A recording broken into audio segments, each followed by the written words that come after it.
So we started off with the Buffalo Bills and the Denver Broncos Saturday, 4:30 kickoff. The Broncos are now a 1.5-point favorite. I believe they were a dog last time we talked, correct? I It's think been they were. flip-flopping all week long. Yeah, it's been flip-flop, and basically this is a pick'em game in the minds of bookmakers, and the money is just flipping this line back and forth right now. But you can get the Bills for plus 100 on FanDuel. Total set at 46.5. Grant, how do you see this one playing out? Well, real quick, just to add some context to what you were saying. So according to FanDuel, 59% of spread bets and 51% of the money is on the Bills, although that is kind of a little misleading because you can get them at plus 1.5, you can get them at plus minus 1.5. If you get them on the plus side, usually take that. If it's minus 1.5, you're probably just betting the money line outright so that you don't have that risk. So it's almost not representative. It's just you can track it all. We could say it's been moving back and forth. So how do I see this one playing out? Since the last time that we've talked, we've gone back, we've dove into the numbers and things like that. And the first thing I want to say is this is more of what Josh Allen is familiar with. Last week being on the road in a warm weather, Jacksonville, nobody really cares about your games, small markets. That's not what Josh Allen is used to. He's used to cold weather games against big teams, and the Broncos might not have Mahomes. They might not have Lamar Jackson or Joe Burrow, but they are the 1 seed. They're the team that everybody's supposed to be afraid of. They're rested. They're coming off of a bye. So this should be the situation where Josh Allen and the rest of the Bills are really more experienced than basically anybody in this playoffs. And that includes the Rams, who won a Super Bowl, something the Bills haven't done. But the Rams have also kind of taken some time off, and they've fallen a little bit, and they've lost in the first round. The Bills, they're consistently used to getting to this point, and then it's like, well, they struggled to break through. So how do they go about doing that? For me, they've got to be able to control the football because their run defense is just so bad. I mean, they're 31st in the NFL in yards allowed per carry at 5.2, and they just gave up 6.7 yards per carry to the Jaguars in the wild card. So for me, it's as bad as your run defense is, don't allow the Broncos to control the time of possession, because if they do that, they do this thing where they don't really put a bunch of responsibility on Bo Nix's shoulders unless it's the absolute moment where he needs to do it. If Josh Allen comes out firing, he's hot, what you're going to do is you're going to force the Broncos to play this very up-tempo style of game where they got to put air under the football, they got to take risks, and that inherently opens up the possibility of turnovers and sacks and big plays and things like that. So for me, how do I see this playing out? I think the Bills got to be aggressive from the very get-go, and they got to take the fight to the Broncos. So the Bills ranked 31st in EPA per rush. You're the big EPA guy here, Grant, but I saw that yesterday. I think you brought it up on the show as well earlier in the week. That's going to be a problem if the Broncos are just leaning on the Bills and controlling the time of possession and all that. But, going off your point of, putting the game on Bo Nix, there's a tweet here. Bo Nix led the NFL with 7 game-winning drives in 2025. He threw 17 touchdowns and 2 interceptions when trailing and had 5 fourth-quarter comebacks. I'm not saying you can do that against the Buffalo Bills because you're going up against a super clutch quarterback in Josh Allen who can also have these fourth-quarter comebacks.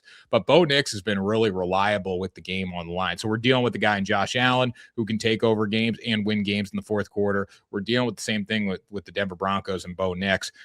The biggest differentiator for me in this game is just the Broncos defense, and they're at home. And that makes a huge difference. In the Bills, everyone thinks the Bills are going to the Super Bowl, or if you believe in that narrative, because it's like no Josh, or no Pat, no Lamar, no Joe.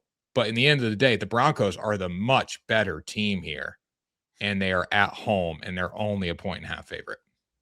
Yeah, we'll stick it with EPA and some of that fun advanced metric stuff. And for the people in the audience who doesn't know, EPA is a measure of scoring efficiency. Bo Nix was only 19th in the NFL amongst all qualified quarterbacks, which obviously means that he is mediocre in that stat. And he was 25th in expected or completion percentage over expected. So that factors into things into account like air yards, and basically what kind of difficult throws are you making. So those numbers aren't great. To your point, he rises to 12th in EPA per play in the fourth quarter. So that's pretty good, or at least it's above average. But his actual EPA is 0.102. I know there's a lot of numbers. His EPA is 0.102 in the fourth quarter and overtime. Josh Allen leads the entire NFL at 0.366. So there's actually nobody better late in games than Josh Allen. So again, we bring this back to, if you want to make this a quarterback battle, you are going to lose. The good thing for the Broncos is they probably don't have to do that, at least not until late in the game, because their defense generated more sacks on a per play basis than any defense in the entire NFL. They were 4th in yards allowed per carry. They've got the reigning defensive player of the year at corner, and Buffalo has no receivers. It got so bad that Tyrell Shavers had started to play like an all-pro for them. He tore his ACL, played the entire second half of the last game with a torn ACL, but he's not available for this game. So it's going to be a real struggle for Buffalo just to get guys on the field at that position. Oh yeah, definitely. And going off Josh Allen being clutch in the fourth quarter, the Broncos defense presents a lot of challenges. And I think back to that Texans game for Josh, as good as he was, and he wasn't good in the game, but as good as he was late, like there were moments where the Bills should have won the game. The Texans defense just took over. Like I see that happening with this Broncos defense. So while I don't fear them as much as the Texans defense, it's a tough spot for Josh to walk into here. So the Bills got to run the ball. They got to control the time of possession. They almost got to keep the Broncos offense off the field. I'm not saying Denver's going to be world beaters on offense here, but they just need to, slowly enforce their will, I think, against Denver to really give themselves a good chance here. Pick wise, Grant, where are you leaning in this game? Well, because the line is flipping back and forth, I'll just put this out there as general advice, and I already said it, but in a line where it's +1, -1, +1.5, -1.5, and it's flopping back and forth, if you're taking the underdog, take them on the spread. If you're taking the favorite, take them on the money line. It's basically the same value all around. You're just being smart and you're not increasing your chance of losing. For me, I'm going to go with the Buffalo Bills in this game. They are on the road. Denver in Mile High, great home environment. Their crowd's going to be fired up. They are going to be focused. They're going to be rested. They're going to be refreshed. But again, Josh Allen, and we said this before, just because this has to be the year, if there is going to be a year, doesn't mean it will be the year, because the Bills are flawed. They've got the injuries at receivers. The run defense specifically has been horrible. One thing the Buffalo Bills do a solid job of is the turnover margin. They don't turn the ball over a lot. They do take it away some.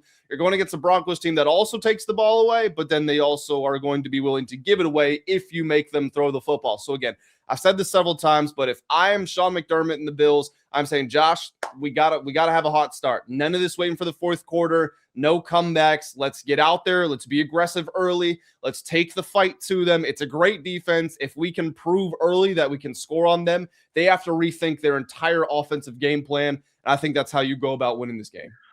Yeah, I hate to do it, but I'm going to be against you here. I'm going to take the Denver Broncos. I would just take the money line because I don't want to worry about the 1.5. I don't trust the Bills as a team. I trust Josh Allen, and more times than not, one player cannot take over a game like 4 straight times. So if you bet against the Bills, they're going to lose at one point here before we get to the Super Bowl. I don't know when that's going to be, but the Broncos defense is outstanding. Bo Nix has been very good in the fourth quarter, and the Broncos are really good in close games, and they're at home. There's just too much going against Josh Allen here for me to be comfortable taking the Bills. But it is still scary going against a quarterback like Josh Allen, knowing you're betting against him. Yeah, I mean, the Bills' defense, we talk so much about their run defense being bad. Their pass defense is really good. They were 4th in yards allowed per attempt, 4th in completion percentage allowed at 59%. So it's not like Bo Nix is just going, he's not just along for the ride. He's going to have some big plays in this game for them to win. Yeah, and my counter to that, I guess, is if you know a team's that bad against the run, you're just going to come out and run the football on them. Yeah, well, you could say that, but I mean, RJ Harvey, Jaleel McLaughlin, are they really the guys who are capable of doing that? I mean, No, RJ Harvey this year averaged 3.7 yards per carry. I mean, in general, like it just, as far as like a week to week game plan, like if how am I going to beat the Bills? I'm going to run the football. So they may stack up better against the pass because they're so bad against the run, because teams, when they do have to throw it, they don't have success. But when they're going to come out and try to run the ball, you get in 3rd and long, EPA wise or whatever, it might be an incomplete pass, whatever. But as far as running the football, that's what you're targeting for the majority of the game. No, I get the point that you're making. Yeah, that makes sense. I can't refute that. But now, go ahead. I would probably tease the Bills like that. If I'm looking at one thing, I'd tease the Bills up, but I'll take the Broncos to win the game. It's just too much. It's too much one score stuff for me. I know you said that they're comfortable in one score games, and that is true. You do build those winning habits, but the fact that they've won 13 of their last 14 games, and I think 11 of those are by one score. they're not. What have we said about the Patriots all year? They're playing crap teams, but they are dominating them. They are blowing them out of the water. With the Bills, it's okay. You beat going back to week 1. It's the Titans by 8. It's the Jets by 2. The Giants by 1. The Texans, which good football team, but by 3, and then the Raiders by 3, and then the Chiefs by 3, and then the Commanders by 1, and that's all in a 4-week run. The Raiders by 7. It's too close. The opportunity is there, and if you have the best player on the field, which the Bills do, he can take that opportunity. I feel like this next game, Grant, if we are ready to move into it, is a little more cut and dry than Bills Broncos. Would you say so? Well, why don't you introduce the game so that people know what we're talking about? Oh, we're on Saturday night here, 8 o'clock, 49ers versus Seahawks. Seahawks are a 7-point favorite at home. Fred Warner might actually come back for this game. That's what I'm hearing. Kind of crazy to think about that. I read a tweet that said if Fred Warner took a piss test right now, he would burn through the cup. It'd have to be, right? Like, I don't even know he's considered playing. Like, the man was just sitting in the press box a week ago. Like, you'd think if you're ready to play, you're down the sidelines, you got the suit on, you're ready to go, you're warming up a little bit, you're doing pregame warm-ups. Like, this man is like, if he's playing, it's coming down to the wire for sure. But he was actually just ruled out.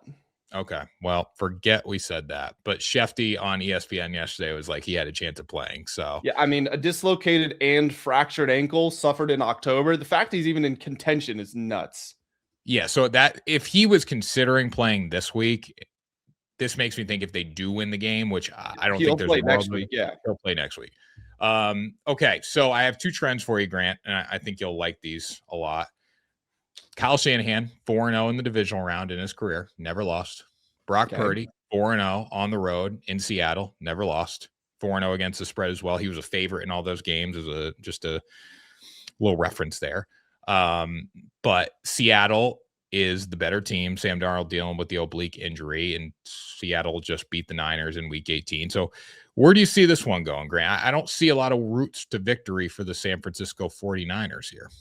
Well, let me just start by saying that even though the 49ers did have a ridiculously easy schedule, if the NFC West wasn't so great, we would be saying that was the easiest schedule in NFL history, because everyone aside from the Rams and aside from the Seahawks, you look at their schedule, it's like they should have gone undefeated. So we can say that, but then we also have to acknowledge they've had so many injuries, Ayuk and Pearsall and Bosa and Warner and Michael Williams and everybody. So the fact that they have gotten this far, the fact they went on the road and won a playoff game is just remarkable. So all the respect in the world to them. Obviously, they lose George Kittle in that game, and that's just brutal. And I don't know if you've seen the report, but now apparently players are texting their agents asking if that electromagnetic stuff at the plant nearby, they're like asking their agents if that's a real thing. And honestly, that might be one of the most interesting stories to follow this offseason, because we'll see what happens with that. But taking out of it how impressive it is the 49ers got here, taking how impressive, it is they've overcome their injuries and everything, just looking at this game for what it is. The 49ers just simply are so unbelievably outgunned. They had a bad run defense to begin with. I think they were like bottom 4 in success rate at defending the run, which basically means they're constantly playing behind the chains. And that's a problem to begin with when you're going against this Seattle team, which their whole goal with their offense is they're going to go big. They're going to go 12. They're going to go 13. They want you to load up, get those extra bodies on the field, and then they're going to hit the deep downfield shots to Jackson Smith and Jigba, to Rashid Shaheed or Torrey Horton, whoever it is, Cooper Kupp. They're looking for those plays down the field. So you're going to have to get sucked into them, and you're going to play right into their strength. And then on the other side, the entire offense is going to be Purdy and McCaffrey. I mean, McCaffrey was their leading receiver for the season to begin with, but now Kittle at least came back, but now he's gone. They had Kyle Juszczyk playing X-receiver half the time in the second half against the Eagles. Pearsall might be back for this game, but even if he is, he hasn't shown an ability to change games. So Seattle, with them having the best run defense in the NFL, one of the best passing defenses in the NFL, one of the most explosive offenses in the NFL, it's so much to try to overcome. And I don't know how you go about doing that if you are as injured as the Niners are. Seattle Seahawks defensively, Graham. I'm really feeling the EPA stuff, so I'm going to keep reading into it. Minus 0.12 per EPA per play for the Seahawks. That was second in the NFL. this season. They're that good on defense. And I don't know why I just put the Texans so high on a pedestal, because like every time I watch the Texans, they just literally kill people. Seattle does the same thing. And I think Seattle is kind of diminished by the fact that, like, you look at Sam Darnold and he does turn the ball over. I'm not saying CJ Stroud doesn't do that, but for the most part, the Texans are very like 3 and out, punt the ball, let the defense do the work, where Seattle is still moving the ball at times. And then sometimes they look terrible on offense.